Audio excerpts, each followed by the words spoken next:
Assalamu alaikum wa rahmatullahi wa barakatuh. Wapenzi watazamaji wa channel yetu ya Darul Arqam Online TV, ni tarehe 3 ya mwezi wa 5 mwaka 2026. Leo alhamdulillah tupo katika mkoa huu wa Singida na tupo hapa katika kata hii ya Meria. Tumekutana na bingwa kulikeli mwamba huyu, ambapo kulikuwa na akidun nikah ambapo imeongozwa na mashehe kutoka sehemu mbalimbali na mikoa mbalimbali ya hapa Tanzania. Alhamdulillah, leo fursa kubwa kabisa, atajitambulisha kwanza, anaitwa nani na vipi, unatokea wapi na unalipi la kuambia Waislamu katika siku hii ya leo, ambapo kubwa kabisa katika mawaidha ambayo kwamba tumeyapata siku ya leo pale, shekhe amekemea suala zima la vijana kuishi na mabinti pasina ya kuozeshwa. Kwanza jitambulishe shekhe. Assalamu alaikum wa rahmatullahi wa barakatuh.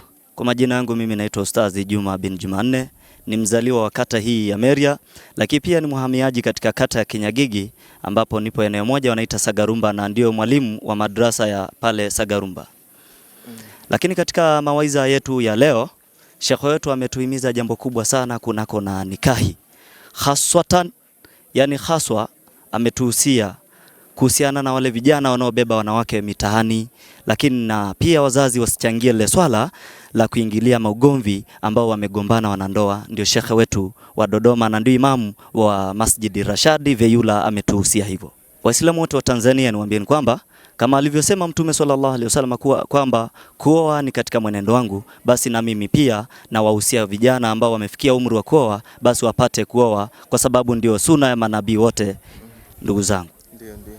Labda kwa kumalizia, sisi ni damu ya Sheikh Omar Salim Mwitara katika upande wa kielimu. Wewe binafsi unamfahamu vipi Sheikh Omar Salim Mwitara pamoja na Sheikh Nawawi Mwitara? Mimi Sheikh Nawawi namfahamu kwa sababu ni rafiki yangu sana na ndio mwenyekiti wetu wa elimu katika mkoa wetu wa Singida, na kaka yake ndio mudiri wa markazi ambayo iko pale Dodoma Chang'ombe ambao wanaita Darul Mustafa. Mimi wamekuwa ni ndugu zangu sana kwa sababu ya kukutana katika mashughuli mbalimbali ya kielimu, mashughuli mbalimbali haswa katika maulidi mkoa wetu wa Singida. Tulikutana katika maulidi ya shekhe wetu wa mkoa pale Majengo Singida, lakini pia anakuja pale katika maulidi yetu tukufu sana ya kila mwaka pale Mitunduruni, ambayo ndio makao yetu makuu ya mkoa wetu wa Singida, ambayo mwanzilishi wake ni Shekhe Juma Mpondo, ambaye Shekhe Juma Mpondo elimu hii alipokea kwa Sheikh Hatima Yasa binti Ufunguo. Ndio asili yetu ya Singida ni Shekhe Juma Mpondo, na ndio maana huwa wakialikwa wanakuja sana. Anakuja sana Sheikh Al-Habibi Sheikh Mustafa, Sheikh wa mkoa wa Dodoma, na hata mwaka huu ndiye alikuwa mgeni rasmi kwa kumwakilisha mufti. Naam. Labda katika vipi hali ya twarika katika mikoa hii ya Singida? Alhamdulillah, mashallah, twarika katika sehemu yetu hii ya Singida imekuwa ni kubwa sana, kama twarika Raziqiyatul Qadiria, kuna Uwaisiyatul Qadiria, lakini matwarika ni mengi sana ndani ya mkoa wetu wa Singida. Kuna Naqshbandiyatul Qadiria, Tijaniyatul Qadiria, pamekuwa na twarika nyingi sana ndani ya mkoa wetu wa Singida. Naam. Neno la mwisho kwa samaha mufti wa Tanzania Sheikh Abubakar Zubeir ibn Ali wa Mbwana, unamwambia nini? Neno lake shekhe letu, fakhari yetu, mimi nimwambie kwamba kwanza nimuombee kwa Allah tabaraka wa taala, Mwenyezi Mungu ampe afya na nguvu, aendelee kusimamia Tanzania yetu na dini yetu ya Kiislamu kwa ujumla.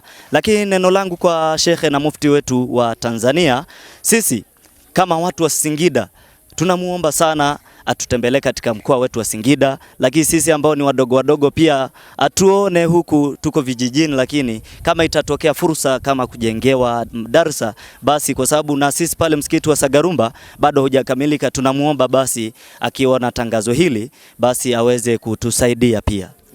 Ndio. Naam. Tunakushukuru sana na asante sana. Shukran sana wa jazakallahu khaira. Mpenzi mtazamaji, tukiripoti katika mkoa huu wa Singida katika kata hii ya Meria, ni tarehe 3 ya mwezi wa 5 mwaka 2026. Wassalamu alaikum wa rahmatullahi wa barakatuh. Shukran wa jazakumullahu khaira. Ahsantum. Asante.